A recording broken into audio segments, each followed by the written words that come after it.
का कॉन्सेप्ट बहुत अच्छा है, इसके कारण हम लोग उनको बोले कोचिंग खोलने के लिए। हम लोग के कहने पे सर कोचिंग खोले हैं। बाकी सब इंस्टीट्यूट पे उतना भरोसा नहीं है, पर सर पे भरोसा है कि हाँ उनका वो टॉपिक कभी भी उठा के हम पढ़ सकते हैं कि हाँ इसे समझ आ।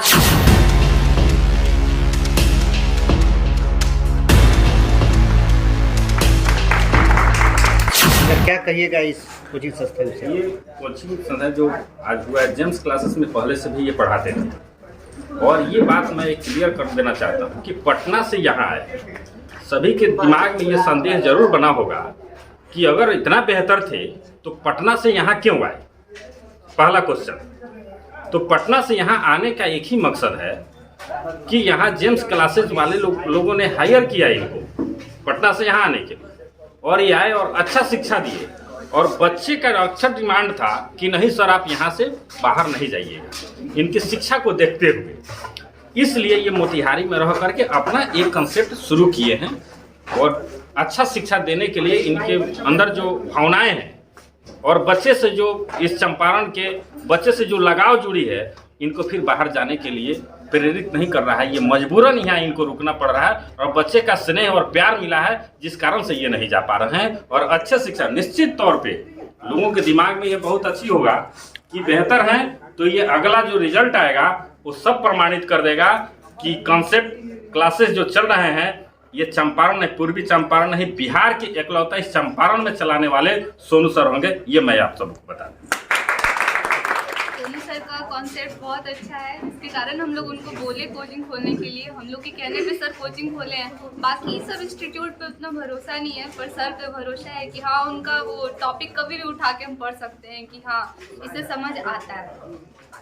इसमें बैच कब से है और कब से बच्चे शो में आना शुरू कर रहे हैं, इसके बारे में क्या कहिएगा? आज 8 फरवरी से मोतिहारी में बायोलॉजी के क्षेत्र में एक नया आयाम रचने के लिए मैं पटना से यहाँ आया हूँ।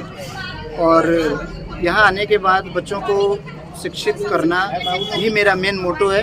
उनको कॉम्पिटिटिव बनाना, उनको अपने बायोलॉजी के क्षेत्र में विशेष तरीके से, एक सरल तरीके से बच्चों को जानकारी देना बायोलॉजी के बारे में, और उनको अपने नीट या बोर्ड एग्ज़ाम्स में अच्छा करने के लिए प्रयासरत हैं और इसी पर कार्य चल रहा है। इसी के उद्देश्य से हमने यहाँ पर आज कॉन्सेप्ट्स ऑफ बायोलॉजी के नाम से, जिसका एक थीम है लर्न विथ बेटर कॉन्सेप्ट। तो आप सीखें, बच्चे सीखें अच्छे कॉन्सेप्ट के साथ और अच्छा सीख करके जाएं।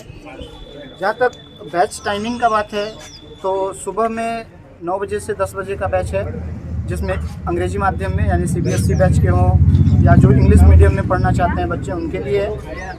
10 बजे से 12 बजे का बैच है जो हिंदी मीडियम के बच्चों के लिए है, शुद्ध हिंदी, जिनको उनमें जिन शब्दों की हिंदी उनको मतलब भारी लगती है उनको अंग्रेजी में बताया जाएगा। अंग्रेजी और हिंदी दोनों माध्यम चलेगा उसमें। फिर उसके बाद 2 बजे से 4 बजे का बैच है जो पूर्णतः इंग्लिश मीडियम का बैच है और वो हमारे 12th के स्टूडेंट्स के लिए है। और एक शाम में बैच रखा गया है जो 5 बजे से लेकर के 6 बजे तक का है, वो हिंदी मीडियम के बच्चों के लिए है। और इसमें ये बैचेस जो अनाउंस हुए हैं ये केवल 12th के लिए हैं। आने वाले 11th के बैच के लिए बैचेस फिर दोबारा अनाउंस किए जाएंगे। और अभी तो 10th का एग्ज़ाम होने वाला है, उस एग्ज़ाम के बाद और फिर हम लोग इस पे विधिवत रूप से कार्य करेंगे और उनका बैच अनाउंस होगा। और हम बच्चों को यही संदेश देते हैं अपने इस संस्थान के माध्यम से या अपने माध्यम से कि पटना से आने का एकमात्र उद्देश्य यही था कि मोतिहारी में यानी अपने चंपारण में बायोलॉजी के क्षेत्र में बच्चों का विकास और उनमें बेहतर कॉन्सेप्ट जाए, इस वजह से और इसी को ध्यान में रखते हुए भी हमने अपने संस्थान का नाम कॉन्सेप्ट्स ऑफ बायोलॉजी रखा है। आपके आसपास जो है बहुत सारे बायोलॉजी क्लासेस भी है, किस प्रकार जो है अलग कोचिंग संस्थानों से आपका संस्थान भिन्न रहा है? हमारा संस्थान अन्य कोचिंग संस्थानों से भिन्न इस मामले में है कि हमारे यहाँ पढ़ाने के साथ साथ उनको प्रैक्टिकल नॉलेज यानी कैसे सीखना है उनको, चाहे वो फोटोग्राफी के माध्यम से हो, आर्ट के माध्यम से हो, डायग्राम के माध्यम से हो, इन सभी माध्यमों से सारे फंक्शंस, चाहे वो रिएक्शंस हों, सब चीज़ उस तरीके से बताने का कार्य करते हैं और इसके ही द्वारा सारे बच्चे बहुत आसानी से बायोलॉजी को बहुत आसानी से सीख पा रहे हैं। और यही है हमारा मेन जो कि अन्य संस्थानों से हमें अलग बनाता है और इसके क्षेत्र में हम और अच्छा करने का कोचिंग का जो ओपनिंग हुआ है इसके विषय में क्या कहिएगा?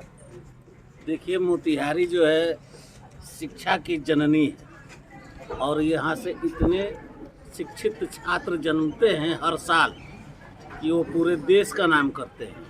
और उसमें इस कोचिंग का यहाँ खुलना और सोनू जी जैसे टीचर का यहाँ आकर के यहाँ के बच्चों को पढ़ाना एक अपने आप में बड़ी बात है। पहले से ही यह नामचीन है सोनू जी, इनके माध्यम से कितने बच्चे आगे बढ़ चुके हैं, कितने नीट क्वालिफाई कर चुके हैं।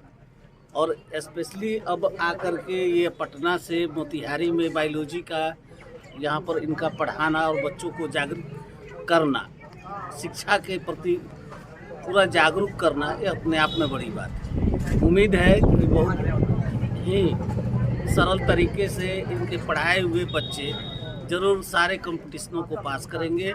मेरी शुभकामनाएं हैं। आप लोग का फ्यूचर ब्राइट हो, इनको इनसे जितना कुछ हो सके आप लोग इनको मतलब क्या कहते हैं, सुबह से लेके शाम तक जितने क्वेश्चन करना है आप कीजिए, है ना। अपने हर डाउट्स को क्लियर कीजिए, अपने जितने भी प्रॉब्लम्स है उसको एक एक प्रॉब्लम्स को क्लियर कीजिए और इनसे जितना नॉलेज ले सकते हैं लीजिए। क्योंकि एक टीचर चाहे जितना भी हो पढ़ा हो, उसके पास उस क्षेत्र का एक ज्ञान होता है, एक भंडार होता है और उस भंडार में से वो थोड़ा थोड़ा भी निकालता है तो आप लोगों के लिए वो बहुत ज़्यादा धीरे धीरे हो जाता है। तो उम्मीद यही है कि सोनू सर आप लोगों के लिए अच्छा करेंगे और यहाँ पे आप लोगों के बीच रह के यहाँ के लोगों के लिए और यहाँ के बच्चों के लिए इस शहर का नाम करेंगे। और इसके लिए सोनू सर को गुरु में भगवान नहीं देखिएगा तब तक दुनिया का कोई ताकत आपको आगे नहीं बढ़ा सकता है। इसलिए गुरु भगवान का रूप होता है, उनको भगवान का दर्जा दीजिएगा। निश्चित तौर पे आप हनुमान की तरह आगे बढ़ते रहिए। कहते हैं रख हौसला आगे बढ़, मंजर भी आएगा और प्यासे के पास चलकर समंदर भी आएगा। ये मंजिल के मुसाफिर, मंजिल भी मिलेगी और मिलने का मजा भी आएगा। थकना नहीं है, मेहनत करना है। आप जितना मेहनत करिएगा आपको मेहनताना मिलेगा। दुनिया का कोई ताकत नहीं रोक सकता है। आपके घर में एक लेबर काम करने आता है तो बहुत अच्छा लगेगा। और चंपारण की सरजमी जो है, यहाँ के बच्चे भी काफ़ी होनहार होते हैं। तो मैं चाहूँगा बेस्ट विशेष आपको कि यहाँ के बच्चों को आप जो है गौरवान्वित कीजिए। ये हम लोगों के लिए सौभाग्य की बात है कि जिस संस्थान का उद्घाटन करने के लिए सभी हमारे गार्जियन और बच्चे जो पहुंचे हुए हैं, ये आज छोटा लग रहा है बट इस छोटा ही एक दिन बहुत बड़ा इमारत बन के खड़ा होगा और इसका श्रेय जाएगा सोनू सर को। और इसमें अभिभावक राजन दत्त द्विवेदी भी आए हुए हैं, ये मुझे पहले पता नहीं थी और अचानक जब घुसे हैं तो मुझे लगा कि वास्तव में